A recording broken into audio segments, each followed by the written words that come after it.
نحمده ونصلي على رسوله الكريم اما بعد بسم اللہ الرحمن الرحیم السلام علیکم ورحمۃ اللہ وبرکاتہ۔ حیض و نفاس کے شرعی مسائل۔ حیض و نفاس سے متعلق 15 نہایت ضروری مسائل جن کا جاننا ہر عورت کے ساتھ ساتھ ہر مرد کے لیے بھی ضروری ہے،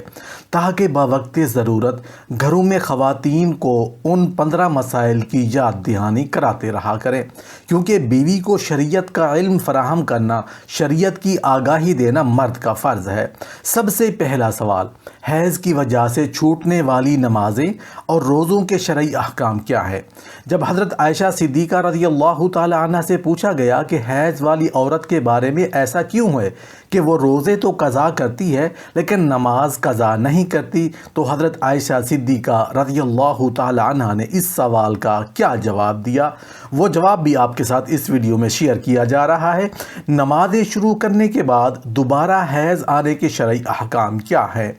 حیض والی عورت کے لیے سجدہ تلاوت کے شرعی احکام کیا ہے؟ حیض کی حالت میں شوہر کے ساتھ ایک لحاف یا ایک چادر میں لیٹنے شرعی کام کیا ہے؟ حاملہ خاتون کو خون آنے کے شرعی احکام کیا ہے؟ حیض کا خون 10 دن سے اور نفاس کا خون 40 دن سے زیادہ ہو جائے تو شرعی احکام کیا ہے؟ محترم ناظرین، ویڈیو کا آغاز حضرت سیدہ عائشہ صدیقہ رضی اللہ تعالی عنہ اور نبی کریم صلی اللہ علیہ وآلہ وسلم کا ایک خوبصورت واقعہ سے کر لیتے ہیں۔ نبی کریم صلی اللہ علیہ وآلہ وسلم ہمیشہ اپنی ازواج مطہرات کے ساتھ حسن سلوک فرماتے تھے اور ہمیشہ ان کی دل جوئی فرماتے تھے۔ ام المومنین حضرت عائشہ صدیقہ رضی اللہ تعالی عنہ فرماتی ہیں کہ جب کبھی میں خود نبی کریم صلی اللہ علیہ وسلم سے روٹھ جاتی نا تو آپ مجھے مناتے، اگر میں صلح نہ کرتی تو آپ فرماتے کہ اچھا اس معاملے میں کسی کو اپنا گواہ بنا لو۔ ایک مرتبہ ایسا ہوا کہ ایک واقعہ پیش آیا اور آپ نے فرمایا کہ اگر تمہاری مرضی ہو تو عمر رضی اللہ تعالی عنہ کو اپنا گواہ بنا لو۔ میں نے عرض کیا نہیں، وہ تو بہت سخت ہے۔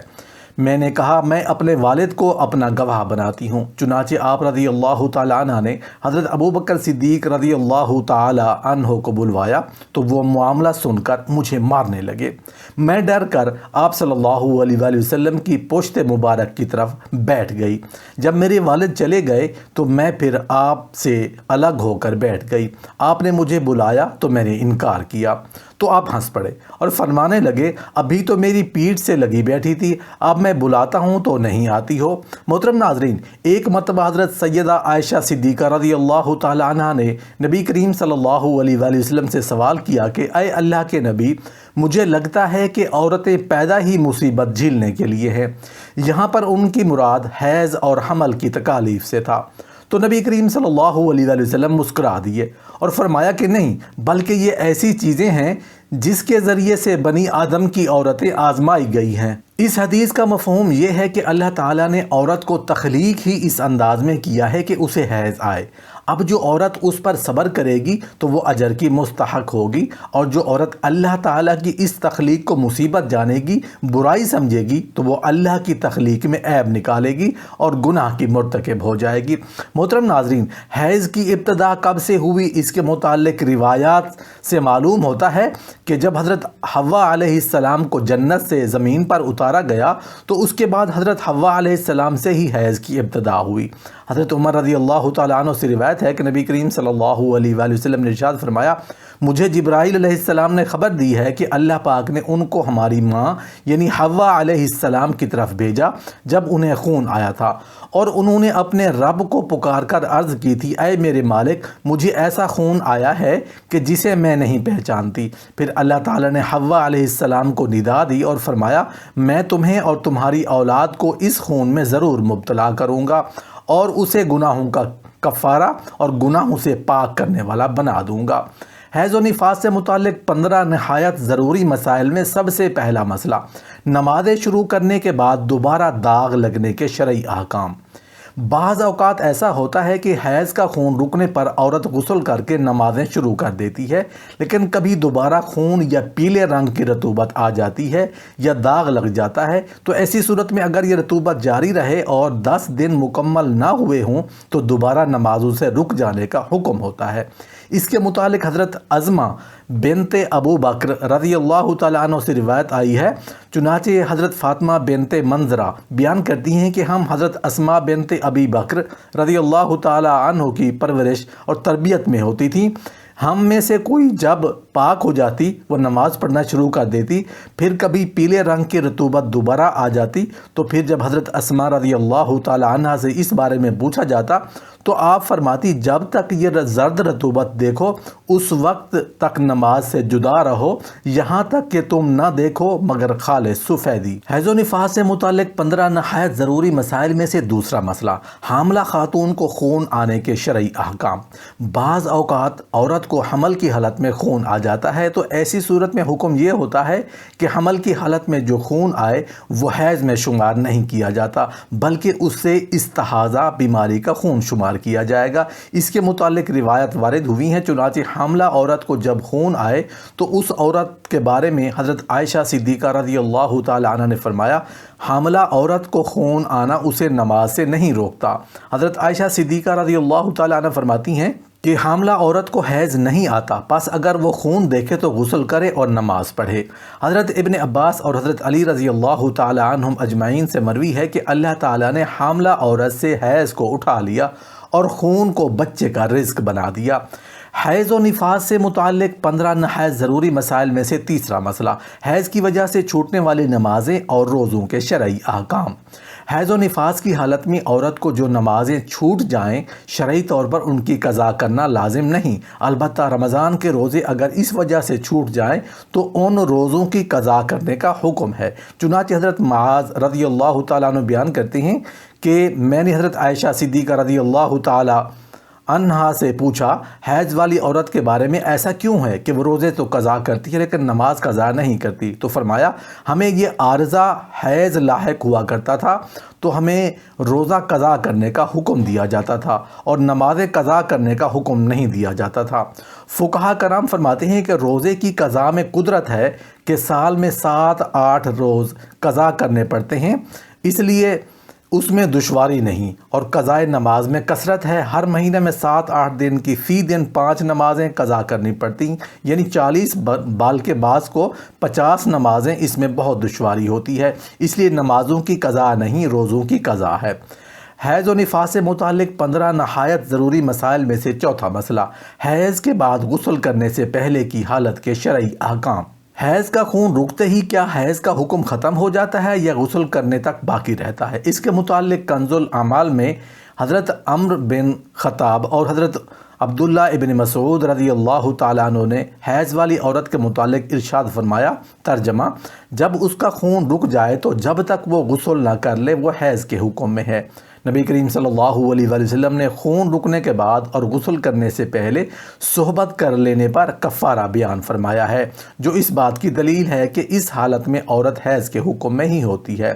واضح رہے کہ یہ حکم اس وقت ہے جب عورت کا حیض 10 دن رات مکمل ہونے سے پہلے ہی ختم ہو گیا ہو، کہ ایسی عورت میں جب تک وہ غسل نہ کر لے یا جب تک اس پر ایک نماز کا وقت نہ گزر جائے وہ حیض کے حکم میں ہی ہوتی ہے۔ حیض و نفاس سے متعلق 15 نہایت ضروری مسائل میں سے پانچواں مسئلہ، حیض والی عورت کے لیے سجدہ تلاوت کے شرعی احکام کیا ہیں؟ حیض کی حالت میں عورت نے نماز تو ادا نہیں کرنی ہوتی، لیکن اگر سجدہ تلاوت والی آیت سنے تو کیا اس پر سجدہ واجب ہوگا یا نہیں؟ اس کا حکم ہمیں روایت سے ملتا ہے۔ چنانچہ حضرت ابن عباس رضی اللہ تعالیٰ عنہ سے سوال ہوا کہ حیض والی عورت اگر سجدہ تلاوت والی آیت سنے تو کیا حکم ہے؟ تو آپ نے ارشاد فرمایا یہ عورت سجدہ نہ کرے، کیونکہ سجدہ تلاوت بھی نماز ہی ہے، یعنی جس طرح حیض والی عورت نے نماز ادا نہیں کرنی ہوتی اسی طرح وہ سجدہ تلاوت بھی نہیں کرے گی۔ واضح رہے کہ حیض کی حالت میں آیت سجدہ سننے سے سجدہ واجب ہی نہیں ہوتا، لہٰذا اب نہ کرے اور نہ بعد میں کرنا واجب ہے۔ حیض اور نفاس سے متعلق 15 نہایت ضروری مسائل میں سے چھٹا مسئلہ، حیض کی حالت میں ازدواجی تعلق قائم کرنے کا کفارہ۔ حیض کی حالت میں بیوی سے صحبت کرنا حرام ہے، اگر کسی نے جاننے میں یا نہ جاننے میں ایسا کر لیا تو بعض احادیث میں کفارہ ادا کرنے کا بھی فرمایا گیا ہے۔ یہ مالک کفارہ ادا کرنا اگرچہ شرعی طور پر لازم نہیں، البتہ ادا کر دینا بہتر ہے۔ نبی کریم صلی اللہ علیہ وآلہ وسلم ارشاد فرماتے ہیں، ترجمہ: جب آدمی اپنی عورت سے حالت حیض میں صحبت کرے تو چاہیے کہ نصف دینار صدقہ کرے۔ حیض و نفاس سے متعلق 15 نہایت ضروری مسائل میں سے 7واں مسئلہ، حیض کی حالت میں شوہر کے ساتھ ایک لحاف یا ایک چادر میں لیٹنے کے شرعی احکام۔ حیض اور نفاس کی حالت میں بیوی سے ازدواجی تعلقات قائم کرنا یا ناف سے لے کر گھٹنے تک کے حصے سے لذت کرنا جائز نہیں ہے، اور جہاں تک بیوی کے ساتھ اس حالت میں ایک لحاف میں لیٹنے کا تعلق ہے اس میں کوئی حرج نہیں ہے، جیسا کہ ام المومنین حضرت ام سلمہ رضی اللہ تعالی عنہ بیان کرتی ہیں۔ ترجمہ: ایک بار میں نبی کریم صلی اللہ علیہ وسلم کے ساتھ ایک چادر میں لیٹی تھی کہ مجھے حیض آ گیا، تو میں نے اس چادر سے نکل کر اپنے حیض والے کپڑے پہن لیے، تو نبی کریم صلی اللہ علیہ وآلہ وسلم نے پوچھا، کیا آپ کو حیض آیا ہے؟ عرض کی، جی ہاں، تو آپ نے مجھے بلایا اور میں آپ کے ساتھ اسی چادر میں لیٹ گئی۔ اس حدیث سے معلوم ہوا کہ حیض کی حالت میں بیوی کے ساتھ ایک لحاف میں لیٹنے کی تو اجازت ہے، البتہ اس چیز کا خیال رکھنا چاہیے کہ ناف کے نیچے سے لے کر گھٹنوں تک اتنا موٹا کپڑا حائل ہو کہ اس کے بدن کی گرمی شوہر محسوس نہ کرے، جیسا کہ حضرت علامہ مولانا شریف الحق امجدی رحمۃ اللہ علیہ اس حدیث کی شرح میں لکھتے ہیں، اس حدیث سے ثابت ہوا کہ ایک چادر میں سونا جائز نہیں، بلکہ اس میں ادنا کی کراہت بھی ہے، البتہ ناف کے نیچے سے لے کر گھٹنوں تک اتنا موٹا کپڑا حائل ہو کہ حائضہ کے بدن کے گھر شوہر کو محسوس نہ ہو۔ حیض و نفاس سے متعلق 15 نہایت ضروری مسائل میں سے 8واں مسئلہ،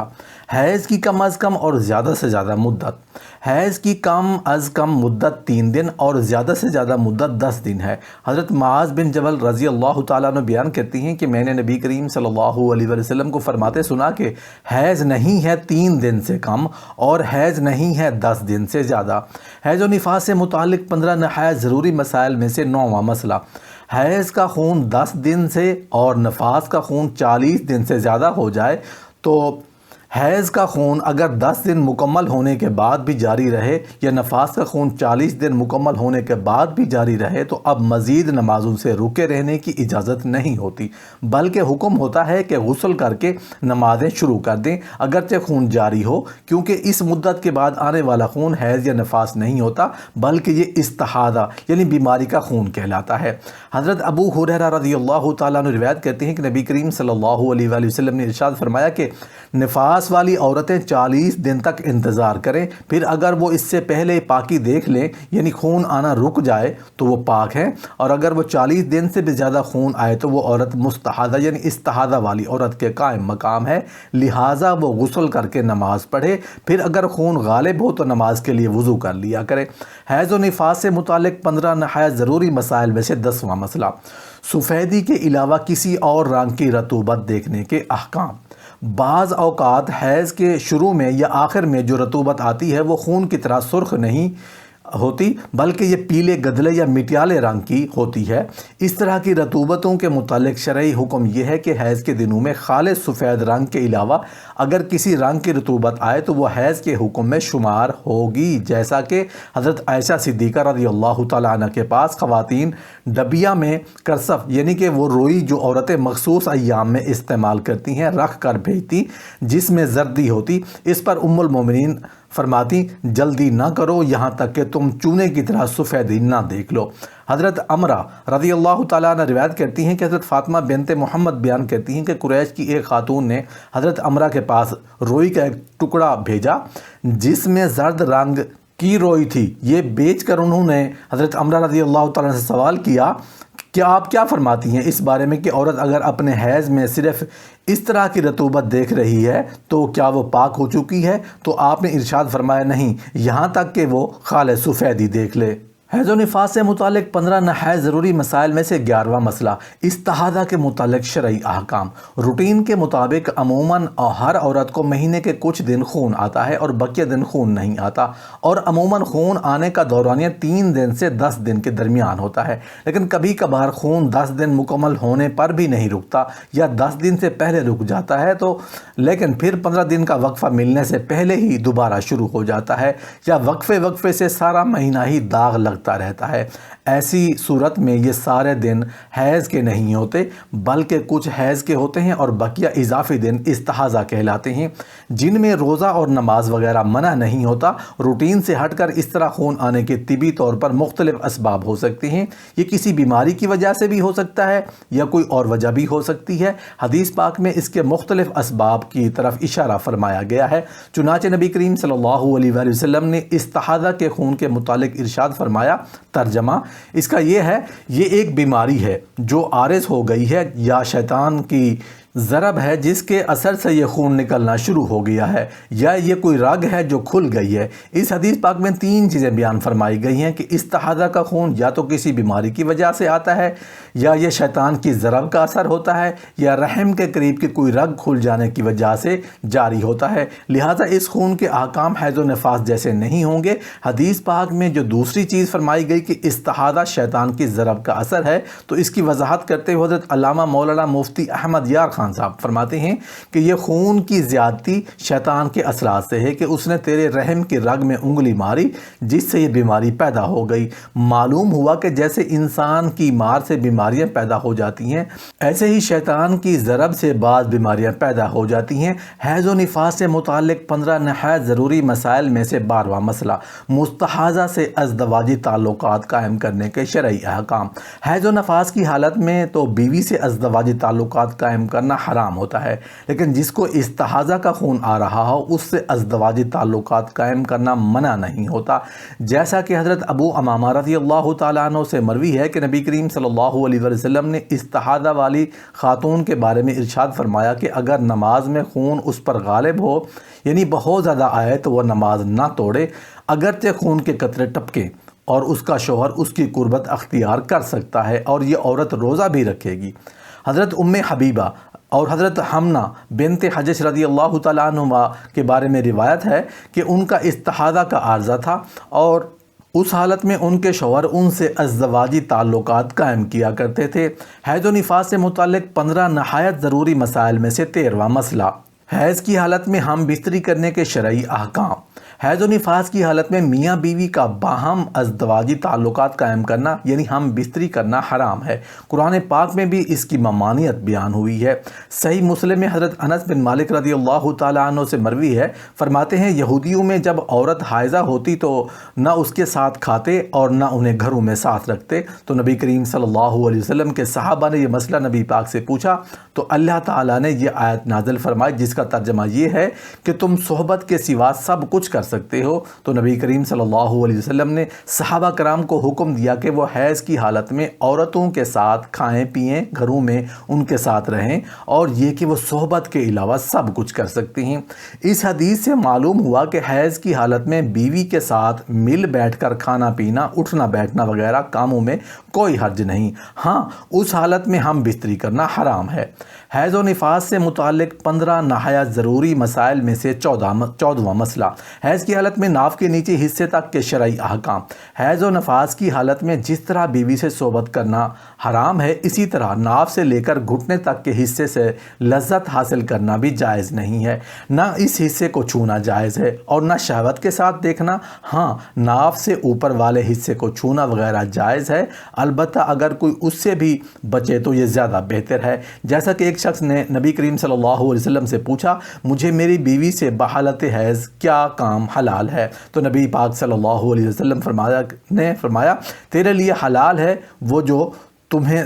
تہ بند سے اوپر ہے۔ ایک اور روایت میں اس کے ساتھ یہ بھی ہے کہ اس بات سے بھی باز رہنا یہ زیادہ بہتر ہے۔ حیض و نفاس سے متعلق 15 نہایت ضروری مسائل میں سے 15واں مسئلہ، رات کو اٹھ کر حیض کا اختتام چیک کرنے کے شرعی احکام۔ حیض ختم ہوتے ہی عورت کو حکم ہوتا ہے کہ وہ طہارت حاصل کر کے نماز شروع کر دے، لیکن اگر رات کو سونے سے پہلے عورت کو حیض جاری تھا تو اب شریعت نے عورت کو اس بات کا مکلف نہیں بنایا کہ وہ عشاء کی نماز پڑھنے کی خاطر رات میں بار بار اٹھ کر چیک کرتی رہے کہ اس کا حیض ختم ہو چکا ہے یا نہیں۔ ایسا کرنے کو شریعت میں پسندیدہ عمل قرار نہیں دیا گیا۔ حضرت زید بن ثابت رضی اللہ تعالیٰ عنہ کی صاحبزادی کو یہ خبر ملی کہ عورتیں رات کو چراغ منگوا کر پاکی کو دیکھتی ہیں۔ اس پر انہوں نے فرمایا پہلے کی عورتیں ایسا نہیں کرتی تھیں، گویا ایسے کرنے والی عورتوں کی اس بات کو انہوں نے معیوب سمجھا۔ حضرت عائشہ صدیقہ رضی اللہ تعالیٰ عنہ عورتوں کو منع کیا کرتی